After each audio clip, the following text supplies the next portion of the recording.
today about my site, Empty Wallet Travels. There's my website if you want to go check it out. So first I'm just going to tell you a little about myself and how it's led to the creation of my site. So as I said, my name is Correa. I'm a multimedia journalism major, obviously, or I wouldn't be here today.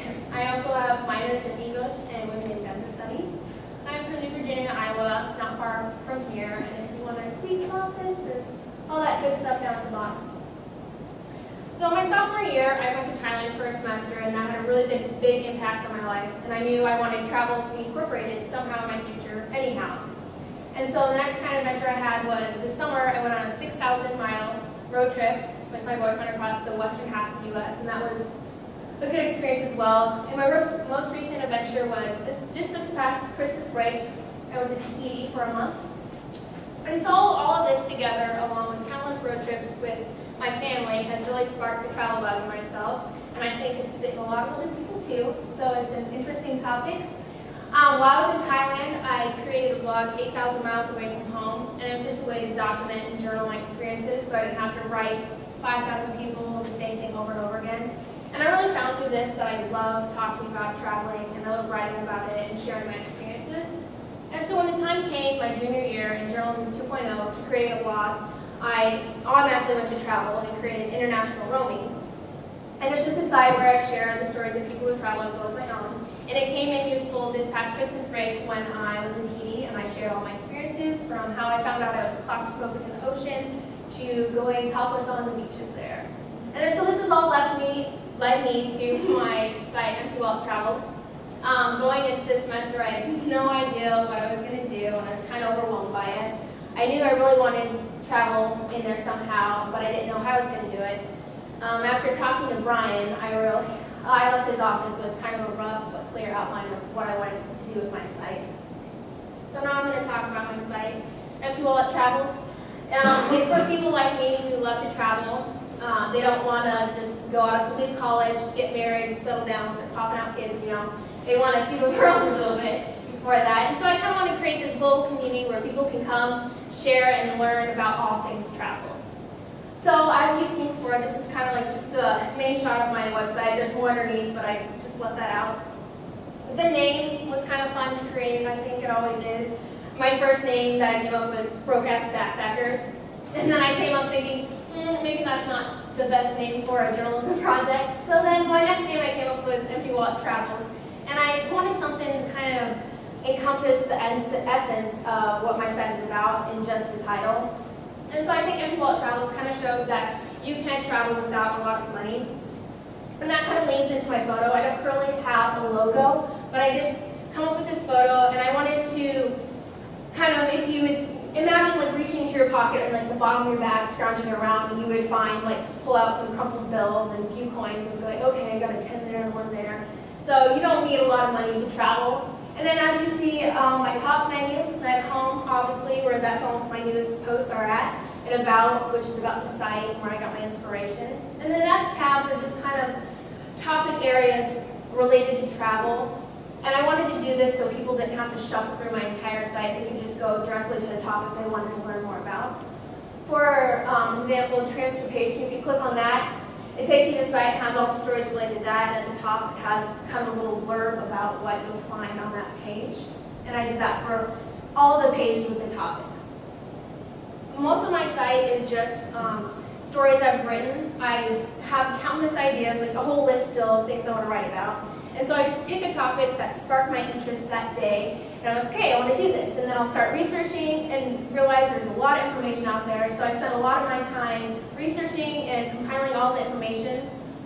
And by the end of it, I feel I have a pretty good grasp on the topic, but then also by the end of my post, I also invite everyone to share their experience, their advice, anything they know that I haven't talked about, because I'm no travel guru, I know that. I also include pictures that I've taken throughout my travels that kind of correlate to the stories I'm writing about. And I've also posted a few different YouTube videos that kind of explain different topics I talk about as well, so to give people a more visual learning experience. I think all of us have talked about our struggles, and there have been quite a few, and I could go on and on about them, but I'll just pick out a few, and with every challenge I think there is a solution. So my first one was that top menu bar you guys saw recently, I cannot for the life of me figure out how to create the bar to where I could have separate tabs to have pages where they weren't just stagnant pages, that it was stuff that was, I could keep refreshing it with new blog posts. And thankfully, Brian invited Thomas Frank from Iowa State to come down and talk to us, and he became a great resource. And I spent a long time trying to write him this email explaining what I was trying to do. And in a short amount of time, he got back to me with a link that answered my question exactly. So that was really great to just use my resources. I think we've all talked about like sparking interest in people to come to our site and keep coming back. And I mainly just use Facebook and Twitter to just post about my stories and get people to come to my site. But I've tried a new thing recently of, instead of saying, check out my new story about yada, yada, yada, instead I would ask them a question like, how do you pack your bag when you're traveling? What do you take with you?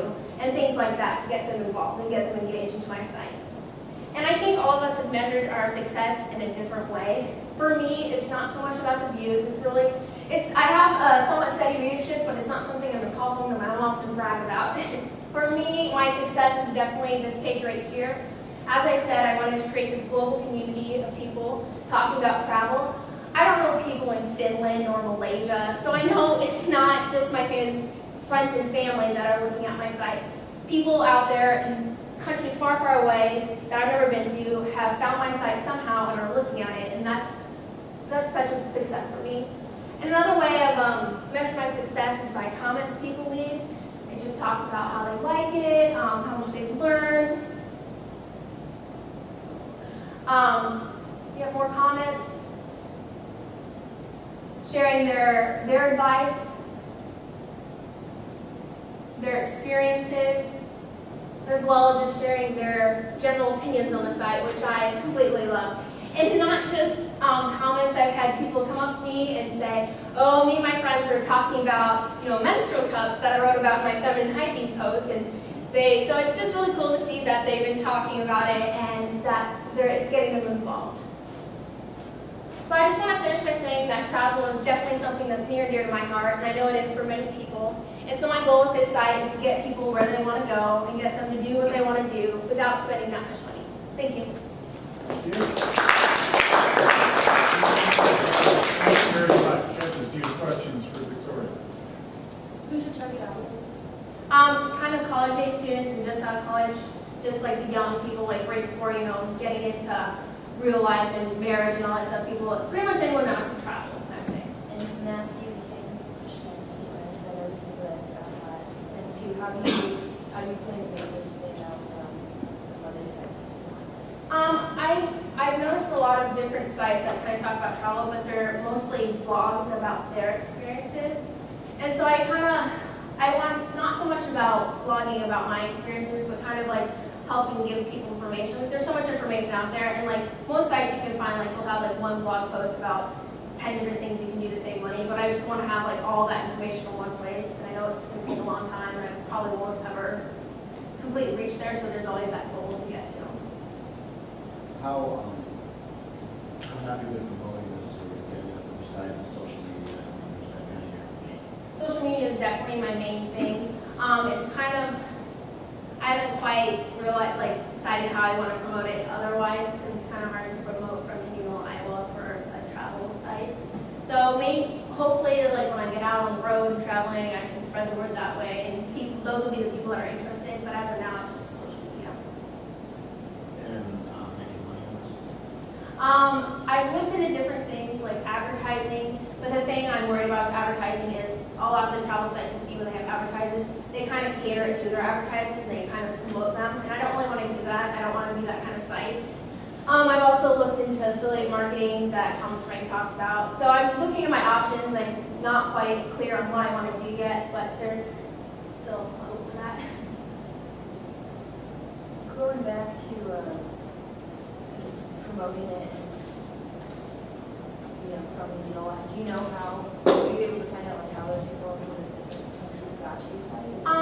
Sometimes I haven't quite figured out WordPress completely. I've used it before, but you can see like references, like how people got to your site, and I've seen people go through Facebook. So I'm not quite sure how they're getting there, but I'm guessing it's through Twitter or for Google searches. Have you done like, I know a few people mentioned posting that to other pages, posting with other, attending.